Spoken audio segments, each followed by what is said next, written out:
Assalamualaikum warahmatullahi wabarakatuh. Perkenalkan, nama saya Zaki Sazari Putra dari program studi Ilmu Komunikasi Universitas Negeri Jakarta Angkatan 2021 dengan NIM 14106210093. Pada kali ini saya akan membahas hasil penelitian saya yang berjudul hubungan antara penggunaan aplikasi TikTok dengan terjadinya degradasi moral mahasiswa Ilmu Komunikasi Universitas Negeri Jakarta Angkatan 2021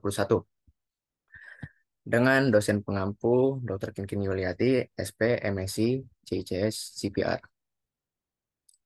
Selanjutnya, pada daftar isi, saya akan membahas 3 bab dan juga beberapa subbab, di mana bab 1 ada pendahuluan, ada latar belakang, perumusan masalah, tujuan penelitian, dan manfaat penelitian. Untuk bab 2, landasan teori ada konsep, konsep komunikasi intrapersonal, konsep aplikasi TikTok, konsep degradasi moral. Ini 2.2 dari review literatur, variabel X, variabel Y, model penelitian, dan hipotesis teori. Di bab 3, saya membahas metode penelitian, di mana ada paradigma penelitian, pendekatan penelitian, metode penelitian, populasi sampel, teknik penarikan sampel, ukuran sampel, hipotesis riset, hipotesis statistik, metode pengumpulan data, metode pengukuran data yang terdiri dari validitas dan reliabilitas, dan metode analisis data yang terdiri dari analisis data univariat dan analisis data bivariat. Selanjutnya ada keterbatasan dan kelemahan penelitian, definisi operasional, dan juga operasional konsep. Akan ditutup dengan daftar pustaka. Baik, langsung masuk ke bab 1 di pendahuluan. Di latar belakang ini, saya akan membahas beberapa poin, di mana sini saya membahas general dari media sosial itu sendiri karena saya membahas aplikasi TikTok, dan TikTok itu bagian dari media sosial, di mana jaring saat ini keberadaan jejaring sosial sudah menjadi kebutuhan manusia yang tidak bisa dihindari. Jejaring sosial dianggap sebagai media yang memungkinkan pengguna memperoleh dan menyebarkan informasi dengan cepat kepada tujuannya. Kemudian jejaring sosial dipilih sebagai sarana komunikasi karena tidak lagi memerlukan batasan ruang dan waktu yang dulunya menjadi hambatan atau halangan bagi manusia untuk berkomunikasi. Selanjutnya, di era modern ini banyak orang dapat melakukan berbagai hal dengan lebih mudah melakukan melalui komunikasi. Kemudian, media sosial merupakan media online di mana penggunanya dapat mudah berpartisipasi, berbagi, dan menciptakan isu termasuk blog, jejaring sosial, wiki, forum, dan dunia virtual. Kemudian ada menurut salah satu ahli, yaitu menurut Agus Riana 2019, definisi jaring sosial adalah sekelompok aplikasi berbasis internet yang dibangun di atas ideologi dan teknologi web yang memungkinkan pembuatan dan pertukaran konten buatan pengguna.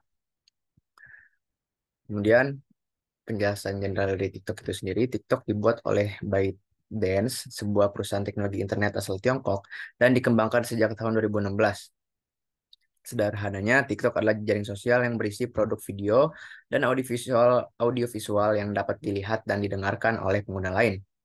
Kemudian di aplikasi TikTok itu sendiri, pengguna dapat mengunggah konten ke TikTok maupun jejaring sosial lainnya sehingga pengguna jejaring sosial lainnya, baik pengguna TikTok lain yang tidak menggunakan aplikasi TikTok. Kemudian ada beberapa perbedaan antara aplikasi TikTok dengan media sosial lainnya, seperti efek khusus, efek getar dan menggigil, yang berfungsi untuk membuat video lebih menarik. Kemudian ada musik latar dan juga efek suara. Kemudian dilansir dari artikel berita yaitu kompas.com, di mana aplikasi berbagi video pendek yang dimiliki oleh ByteDance, yaitu TikTok, masih menjadi salah satu aplikasi jaring sosial paling populer di dunia pada 2023 ini, termasuk salah satu negara kita yaitu Indonesia.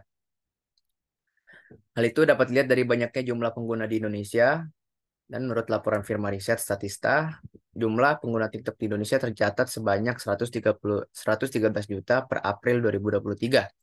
Dengan jumlah 113 juta ini, Indonesia dinobatkan sebagai negara dengan pengguna TikTok terbesar di dunia pada periode tersebut. Hal itu dilaporkan dalam laporan bertajuk Countries with the Largest TikTok Audience as of April 2023. Dengan negara penonton TikTok terbanyak per April 2023. Kemudian jumlah pengguna TikTok di Indonesia itu belum melebihi Amerika Serikat yang sebesar 117 juta. Dengan jumlah itu, Amerika Serikat menjadi negara pertama dengan penonton TikTok paling banyak di dunia per April 2023. Berikut ini gambar dari 10 negara dengan jumlah pengguna TikTok terbanyak di dunia. Selanjutnya, berdasarkan penjelasan di atas, peneliti tertarik untuk melakukan penelitian dengan judul hubungan antara pengguna aplikasi TikTok dengan terjadinya degradasi moral mahasiswa ilmu komunikasi Universitas Negeri Jakarta angkatan 2021. Penelitian ini pun dibuat untuk mengetahui seberapa pengaruh penggunaan aplikasi TikTok terhadap penurunan moral pada mahasiswa ilmu komunikasi angkatan 2021 di Universitas Negeri Jakarta. Selanjutnya masuk ke perumusan masalah. Di sini saya ada 2 poin. Nah, yang pertama ini ada apakah terdapat pengaruh aplikasi TikTok di kalangan mahasiswa ilmu komunikasi Universitas Negeri Jakarta angkatan 2021. Yang kedua, apakah terdapat hubungan aplikasi TikTok dengan terjadinya degradasi moral di kalangan mahasiswa ilmu komunikasi Universitas Negeri Jakarta angkatan 2021. Selanjutnya masuk ke tujuan penelitian dan juga ada 2 poin, mana ini menjawab dari perumusan masalah yang sebelumnya. Itu mengetahui pengaruh aplikasi TikTok di kalangan mahasiswa ilmu komunikasi Universitas Negeri Jakarta angkatan 2021. Yang kedua, mengetahui hubungan aplikasi TikTok dengan terjadi degradasi moral di kalangan mahasiswa ilmu komunikasi Universitas Negeri Jakarta angkatan 2021. Selanjutnya ada manfaat penelitian. Berdasarkan tujuan penelitian yang ingin dicapai, maka penelitian ini diharapkan dapat mendatangkan manfaat berupa manfaat akademik dan juga manfaat praktis. Manfaat akademisnya itu diharapkan penelitian ini dapat memajukan pengetahuan ilmu komunikasi di bidang komunikasi media sosial, khususnya terkait hubungan antara aplikasi TikTok dengan terjadinya degradasi moral. Yang kedua, manfaat praktis untuk diharapkan dapat menambah wawasan serta pembelajaran untuk penulis ataupun pembaca dan dapat menjadi sumbangan pemikiran untuk penelitian selanjutnya dengan tema dan topik yang serupa. Selanjutnya masuk ke bab 2, yaitu landasan teori. Di poin pertama ada konsep.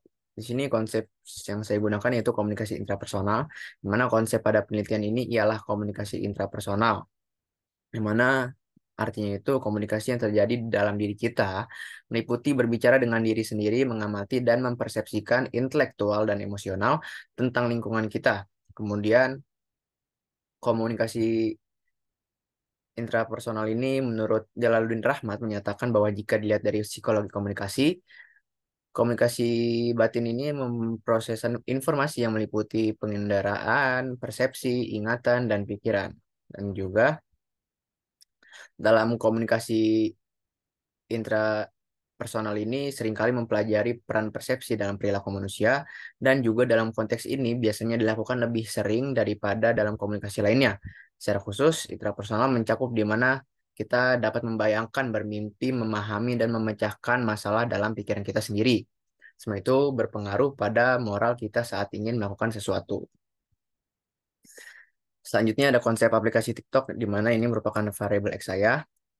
Menurut para menurut ahli Pratama dan Mahlis di tahun 2020 mengatakan bahwa TikTok memiliki dampak yang unik dan menarik karena memungkinkan penggunanya dengan mudah membuat video pendek yang menarik perhatian orang banyak. Aplikasi ini adalah jejaring sosial video dan musik yang diluncurkan pada September 2016.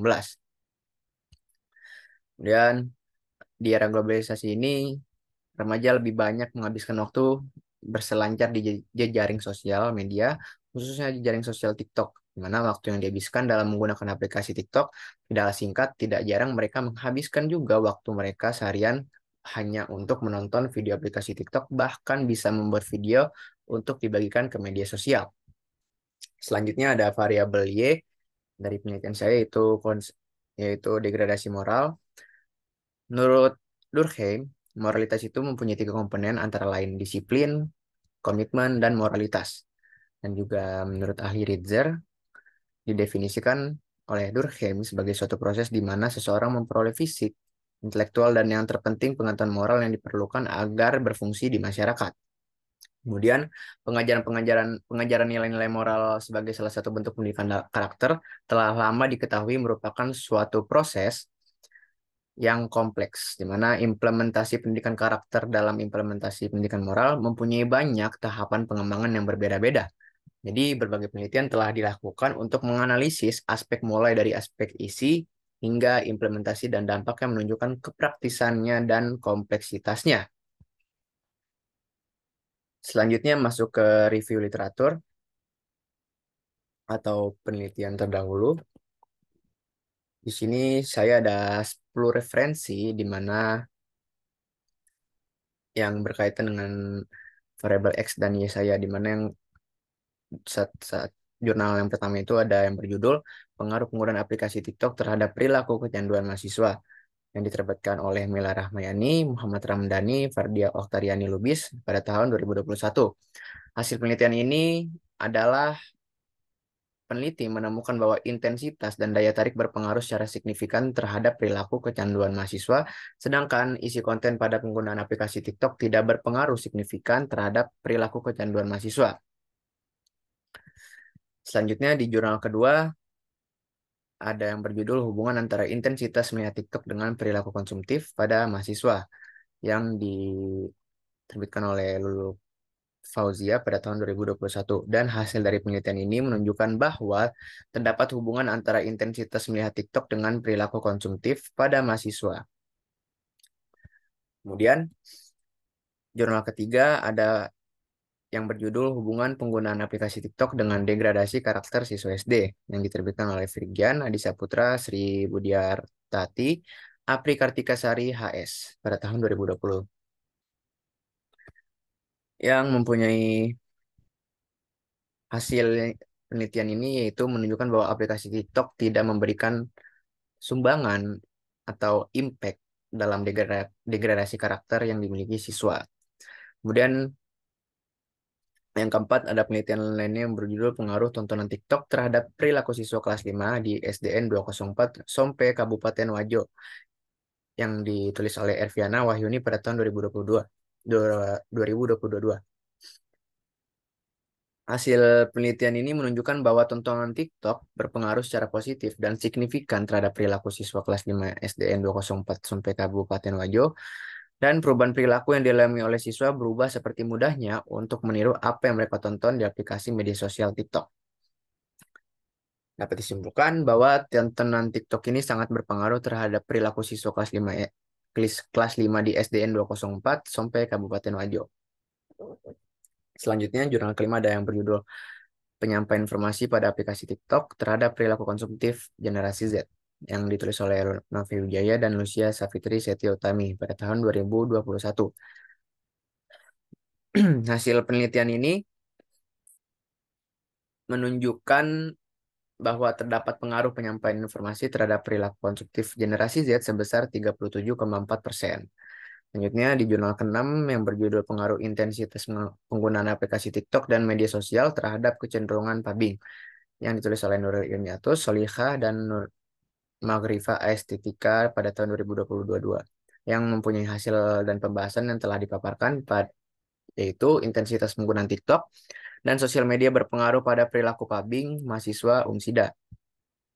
Kemudian dari kedua variabel penelitian tersebut mempunyai pengaruh yaitu pada penggunaan TikTok sebesar 70,3% dan variabel penggunaan sosial media sebesar 32%. Pada penelitian selanjutnya yang berjudul Intensitas Penggunaan Aplikasi TikTok Terhadap Perilaku Imitasi Remaja yang ditulis oleh Esti Astuti dan Susi Andriani pada tahun 2021 yang menunjukkan hasil bahwa HA diterima, artinya adanya pengaruh intensitas penggunaan aplikasi TikTok terhadap perilaku imitasi pada siswa. Kemudian jurnal selanjutnya pengaruh konten video vlog pada aplikasi TikTok terhadap pembentukan sikap mahasiswa perguruan tinggi negeri di Kota Samarinda yang ditulis oleh Tasya Lailatul Hakim dan Kezia Arumsari pada tahun 2023 yang mempunyai hasil bahwa konten video vlog pada aplikasi TikTok memberikan pengaruh sebesar 51,6% terhadap pembentukan sikap dan juga sedangkan sisanya 48,4% dipengaruhi oleh faktor lain yang tidak dimasukkan oleh peneliti. Selanjutnya ada jurnal yang berjudul Pengaruh Sosial Media Terhadap Karakter Sikap Mahasiswa Pendidikan Teknologi Informasi UIN Araniri, Banda Aceh, yang ditulis oleh Adelisa Amelia pada tahun 2022. Dengan mempunyai hasil yaitu banyak contoh negatif yang ada di sosial media diterapkan pada dunia nyata. Misalnya ada berbahasa bergaul, sebenarnya jika diartikan maknanya tidak wajar untuk diterapkan sebagai bahasa sehari-hari pada di dunia nyata. Contohnya, contoh lainnya seperti kekerasan akibat pergaulan bebas di sosial media. Hal ini dapat merusak karakter seseorang sehingga dampaknya berbahaya dan merugikan diri sendiri maupun orang lain. Selanjutnya, penelitian yang berjudul Hubungan Persepsi Perhatian Orang Tua Penggunaan Media Sosial TikTok dengan Akhlak Siswa di SMP Negeri 3 Boyolali tahun pelajaran 2022-2023 oleh Siti Rahmawati Amalia pada tahun 2023 yang mempunyai hasil penelitian menunjukkan 3 poin di sini, yaitu persepsi siswa, perhatian orang tua siswa di SMP Negeri 3 Boyolali. Diketahui bahwa siswa mendapatkan perhatian orang tua yang tinggi dan dalam beribadah, sopan santun terhadap orang lain, menghargai orang lebih tua, dan memberikan tauladan yang baik. Kemudian poin yang kedua ada hubungan positif antara persepsi perhatian orang tua dengan akhlak siswa SMP Negeri 3 Boyolali. Dan poin ketiga ada hubungan negatif antara penggunaan media sosial TikTok dengan akhlak siswa SMP Negeri 3 Boyolali. Berikut tabel perbandingan review literatur.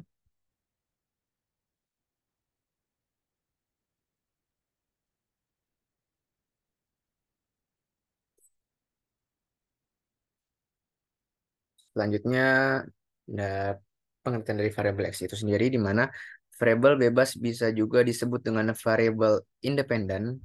Dan menurut ahli, yaitu Tri Cahyodani Susilo, berpendapat bahwa variabel bebas adalah variabel yang dapat menyebabkan perubahan atau munculnya variabel terikat.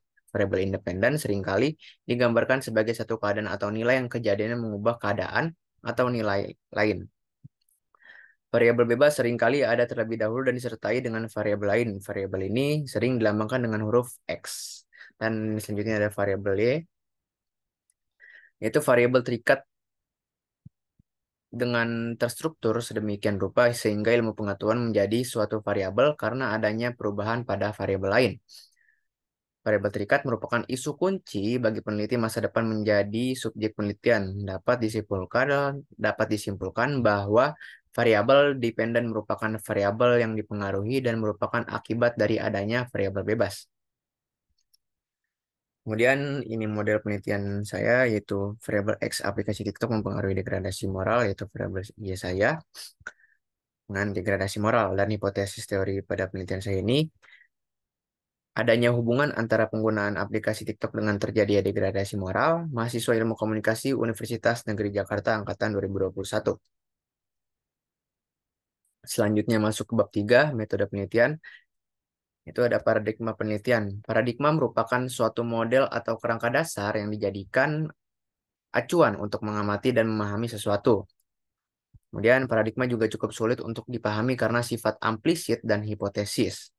Kemudian dalam penelitian ini, paradigma penelitian yang digunakan yaitu paradigma positivis, yang artinya didasarkan dengan bukti empiris dari klaim ilmiah dan berasumsi bahwa realiti subjek yang digunakan telah dapat diketahui. Dan juga ada menurut ahli Comte menjadi landasan untuk pengembangan ilmu-ilmu sosial selanjutnya. Selanjutnya ada 3.2 pendekatan penelitian. Pendekatan penelitian adalah rancangan atau rencana dan proses penelitian yang di dalamnya berlangsung sebagai tahapan, mulai dari pengumpulan hipotesis hingga metode pengumpulan, analisis, dan interpretasi data yang terperinci. Kemudian, penentuan pendekatan penelitian didasarkan pada sifat masalah atau pertanyaan yang dibicarakan, pengalaman pribadi peneliti, dan pembacanya, menurut buku Creswell pada tahun 2018, yang ada di halaman 33. Kemudian penelitian saya ini menggunakan pendekatan kuantitatif untuk meneliti variabel-variabel yang digunakan. Penelitian pendekatan kuantitatif yaitu menggunakan data dalam bentuk angka-angka yang bersifat kuantitatif untuk dapat meramalkan kondisi populasi atau kecenderungan masa datang. Jadi penelitian kuantitatif ini memungkinkan bahwa ada generalisasi untuk hasilnya yang dihitung dengan analisis statistik menurut buku Abdul Muhyidd pada tahun 2021. Kemudian metode penelitian saya ini menggunakan survei dan memberikan deskripsi kuantitatif mengenai tren, sikap, dan pendapat dari populasi, serta menguji hubungan antara variabel. Kemudian ada populasi sampel, teknik penarikan sampel, di mana populasi merupakan sejumlah kelompok tentang siapa subjek yang ingin ditarik kesimpulan. Ini menurut buku Bebis 2014 di halaman 106. Kemudian dalam penelitian saya ini, populasi yang akan diteliti adalah mahasiswa ilmu komunikasi Universitas Negeri Jakarta Angkatan 2021. Karena sebagian besar penggunaan aplikasi TikTok adalah mahasiswa. Sehingga saya mengambil populasi mahasiswa ilmu komunikasi Universitas Negeri Jakarta Angkatan 2021 dengan sebanyak 124 orang mahasiswa. Selanjutnya, sampel adalah suatu proses dalam penelitian di mana peneliti mengambil sampel responden dari populasi penelitian secara langsung. Jadi, menurut Creswell 2018 yang ada di halaman 212, langkah-langkah menentukan sampel yaitu diawali dengan identifikasi kelompok hingga mendapatkan nama individu dalam kelompok tersebut. Selain itu, mengambil sampel dari kelompok tersebut. Jadi, sampel dalam penelitian saya ini yang diambil adalah mahasiswa ilmu komunikasi Universitas Negeri Jakarta Angkatan 2021 sebanyak 95 orang mahasiswa. Selanjutnya ada teknik penarikan sampel. Teknik penarikan sampel adalah langkah-langkah yang bertujuan untuk merujuk pada strategi-strategi yang memungkinkan dalam mengambil sebagian atau subbagian dari suatu kelompok yang lebih besar menggunakan sebagai dasar untuk membuat kesimpulan tentang kelompok tersebut dari Abdul Muhyidd 2021. Kemudian teknik penarikan sampel yang digunakan saya yaitu simple random sampling atau sampel acak sederhana. Di mana teknik penarikan sampel ini dipilih oleh saya karena cara penarikan sampel yang lebih efisien dengan pola acak ketika anggota populasi dipilih. Selanjutnya ukuran sampel, di mana ukuran sampel itu dapat dilakukan dengan menunjukkan jumlah orang yang menjadi sampel dan menggunakan suatu metode untuk menghitung jumlah tersebut. Kemudian pengukuran sampel harus didasarkan pada penelitian yang dilakukan sendiri, bukan mengambil dari studi atau penelitian terdahulu karena hasilnya tidak akan optimal, menurut Creswell pada tahun 2018. Ini merupakan hasil penghitungan saya dalam teknik pengambilan sampel menggunakan rumus Lovin, di mana saya mendapatkan sampel yaitu 95 orang. Selanjutnya, hipotesis riset. Ini masih dalam proses jawaban sementara di mana HO-nya itu aplikasi TikTok tidak berhubungan dengan terjadi degradasi moral dan HA-nya itu aplikasi TikTok tidak berhubungan dengan terjadi degradasi moral. Nah, selanjutnya ada hipotesis statistik di mana HO-nya tidak terdapat hubungan aplikasi TikTok dengan terjadi degradasi moral dan HA-nya terdapat hubungan aplikasi TikTok dengan terjadi degradasi moral. Ini merupakan jawaban sementara yang belum didapatkan. Kemudian 3.8 metode pengumpulan data. Metode pengumpulan data ini merupakan deskripsi kuantitatif mengenai tren, sikap, dan pendapat dari populasi serta menguji hubungan antara variabel. Metode pengumpulan data ini saya menggunakan metode pengumpulan data survei atau angket dengan menyebarkan kuesioner kepada para populasi yang dituju. Kemudian data yang diperoleh oleh saya melalui kuesioner yang diberikan kepada responden selanjutnya akan diolah dengan menggunakan aplikasi Microsoft Excel dan juga SPSS. Selanjutnya metode pengukuran data di mana ada validitas. Validitas adalah suatu proses yang dilakukan oleh penyusun atau pengguna instrumen untuk mengumpulkan data secara empiris guna mendukung kesimpulan yang dihasilkan oleh skor instrumen. Uji validitas yang saya uji itu variabel X yaitu dengan aplikasi TikTok dan uji validitas variabel Y saya itu terjadi degradasi moral. Kemudian validitas pada penelitian ini akan diuji oleh menggunakan SPSS, yaitu dengan Kaiser-Meyer-Olkin, yaitu KMO, dan Bartlett test. Dan hasil uji SPSS bisa dikatakan valid atau benar apabila nilai KMO kurang dari 0,5 hingga 1.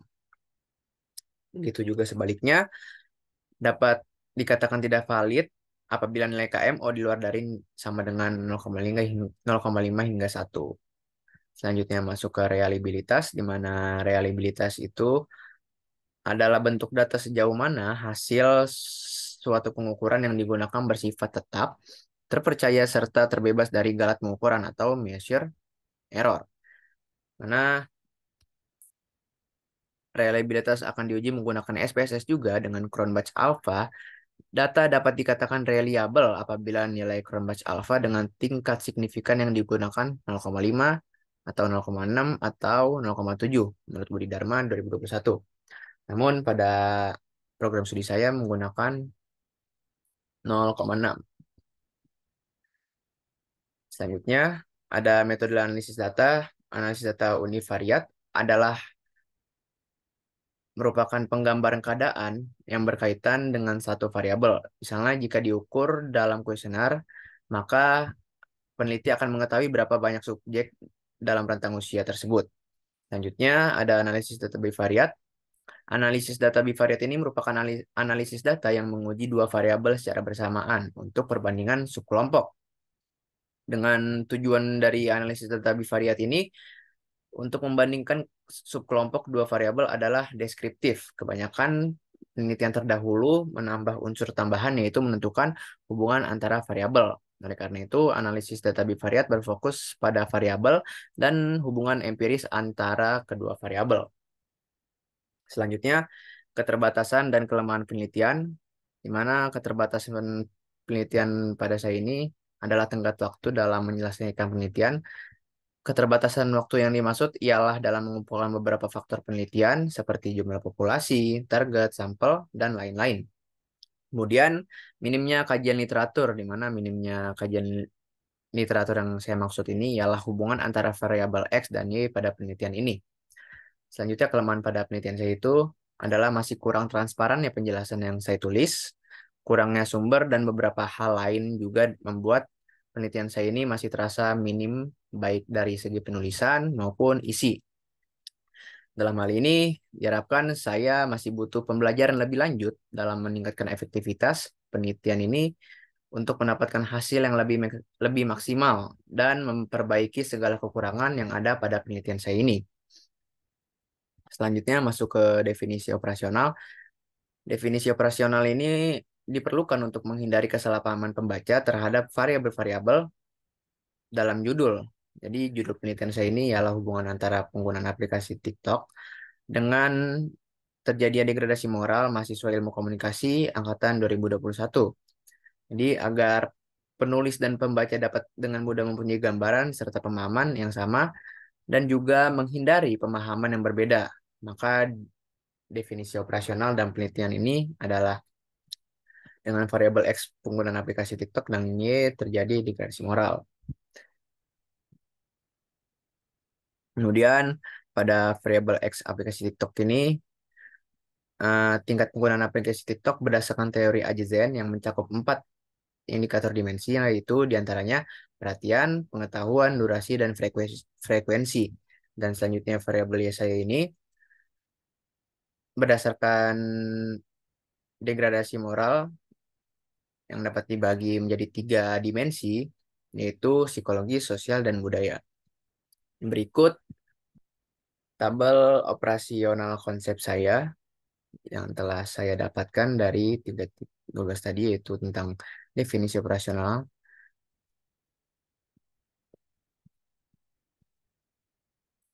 Berikut tabelnya. Baik, sekian presentasi dan informasi yang saya sampaikan. Kurang lebihnya mohon maaf. Wassalamualaikum warahmatullahi wabarakatuh.